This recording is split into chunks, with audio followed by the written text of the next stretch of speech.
bor edi. Bozorda arava tortib kun ko'rardi. Chunki ota-onasidan erta judo bo'lishgan edi. Mahalladagilarning hammasini ularga rahmi kelardi. Hozirchi o'sha pistachi qiz yaxshi oilaga kelin bo'lib tushdi. Akasi bo'lsa oyoqqa turdi. Singlim, agar erining o'rnida bir kun yashash imkoni bo'lganida, sen bir kun emas, bir soat ham yasholmagan bo'larding. Eshitganmisan, ayollar tug'ruq vaqtida bir o'lib tiriladi deyishadi. Erkaklarchi, erkaklar har kuni o'lib tiriladi. Kim uchun? Oilasi uchun.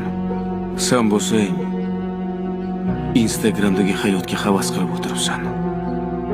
Bu Instagramdagi hayotni 90% yolg'onligini juda yaxshi bilasan-ku. Bugun baxtli video qo'ysa, 3 kundan keyin ajrashayotganligi to'g'risida video qo'yishyapti.